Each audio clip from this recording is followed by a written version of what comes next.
Now then, what I wanted to put on here is I'm allergic to chemicals. I have an immune disorder. If I'm around, like if they're in close quarters with me, like where I'm living, an apartment or a home, and you can't get away from them, you suffer the consequences, and that's tearing down my liver and my kidneys, etc. And it's a horrible life. It's like feeding peanut butter to someone who's deathly ill if they get peanut butter fed to them, or a bee being put in a room with someone who's allergic to bees. And now then, since I came here in '86, it looks like I'm free to go here and there, and I'm not. It's very controlled where I go, and I put all this on videos. And since I can't get an attorney, there's nothing I can do, except I'm 75 years old. And I thought for a long time, because the British were the ones that told me about my kidnapping, and they've been there for me when I've almost been killed in the past. I don't know that they can anymore, because Elizabeth in the New World Order controls it in the United States. So they've had everything taken from them. Now here is everywhere I go. Let me just give this one. Gene West owned it. It's Rena's Apartments, and it's in Vinton, which is next door to Roanoke here. Roanoke, Salem, Vinton's all Roanoke County. And anyway, what they did, this is just one of them. Frida Barton helped. That's her phone number right there. And this is Terry Sawyer. And he's moved to D.C. Now, he's one that I trusted, I thought was my friend. And he's got law enforcement credentials that he's shown me, and he's got two of them, drug enforcement, and he's got one that's with the National Park Service out of D.C. Now, I've known him for a long, long time. When I first came here, I met him on the Appalachian Trail because I was living there, the only place I had to go other than the side of the highway. And people are afraid of, like, mind control. The Virginia Tech shootings, and this whole list of them there. Alexis Murphy, and the wrong people are being convicted of a crime that they did under mind control, like the, Tucson, Arizona. These were done in patterns. This is my son's. This is an old photograph, obviously. Mark and Scott. And Mark is the heir after me, and then Scott. And what's been done to them is sick too. This is the Tucson, Arizona with Gabby Gifford. Her husband is a twin, Mark and Scott Kelly. Both of them are astronauts. That was all those school shootings, or I don't know, all the ones that I've put in the past, the Columbine, the Sandy Hook, the Virginia Tech.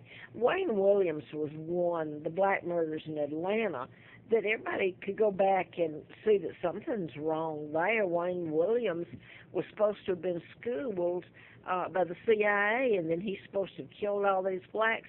Anyway, they were done in patterns, and I put, that was when I really had done the book and was telling about Larry Flint being shot, and later I was flown to Flint. The guy was programmed to shoot him back in '78. So that's when I did the book, in case you're just picking up the video. And if you're wondering why I'm going back and forth, I'm not like Elizabeth. She's got my money. She's lived a life that's not hers, and she's given away Great Britain. And she should be prosecuted. The whole bunch of them should be thrown out in the street and prosecuted. And that's a bunch of the Windsors. It really is.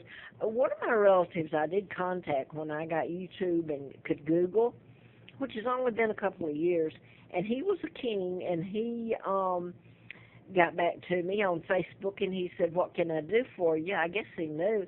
And I told him who I am, and his answer was he wasn't going up against the Windsors. And a few months later, he abdicated, and his son became king. Now then, when I worked at Pizzitz in Huntsville, back in '63 when John Kennedy was killed, one of my relatives who was a count worked there. Now, he's got money. He was there totally over the years to let me find out my identity because I had been so done in and growing up and everything. I'm not going to give his name. I don't even know if he's alive. I Googled him. I'll go ahead and say it. I feel bad. Telling the truth can get someone in trouble who's tried to help me. His name was Count von Spiegelfeld, and I hope someday that I can repay those that helped me. Now then, if it sounds rambling, it's not. This has been done in plain sight.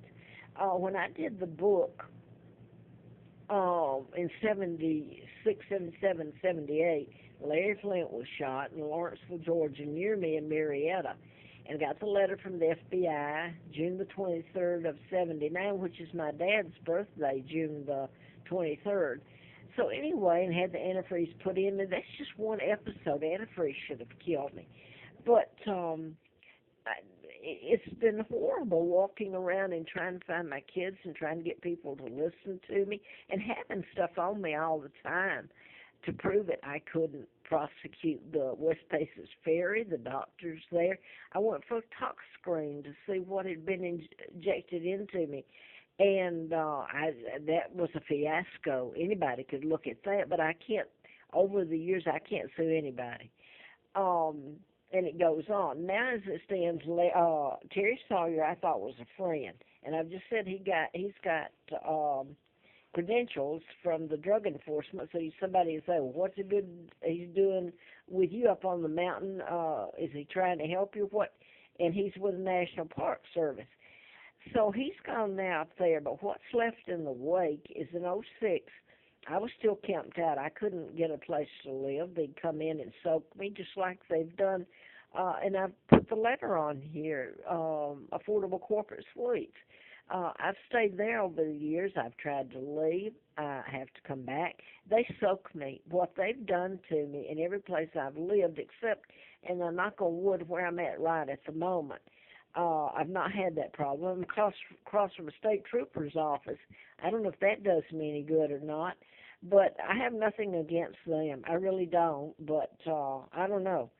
Anyway, everywhere I've lived, they have taken my deposit, the air conditioning or heating and all that goes out, and then when it comes back on, it's got poison fumes coming out of it that just about killed me. And I'm going to quote this because Frida Barton here, she took me to this place, and they happened to be friends, and I didn't know it.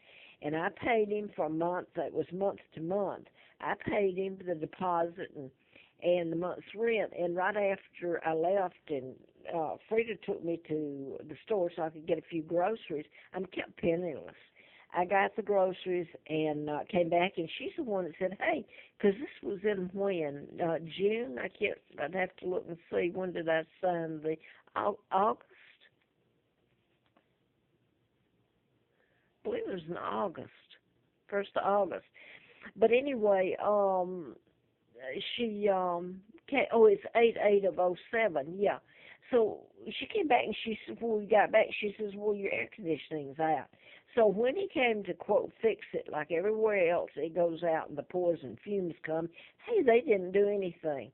Now, if you want to know what his new wife said to me right after this happened, she says, we can't help you.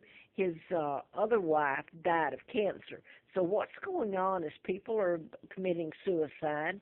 They're shooting each other under mind control, and you can create murders. That's what was going on when I started doing the book. One of the doctors I worked for was a cardiovascular, and one of the he was chairman of the board of Dixon. It was a produce company that was huge back then, and I worked in their home office later.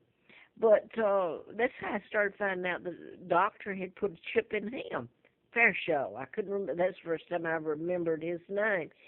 But, and the man didn't know he had a chip in him. He had a heart bypass.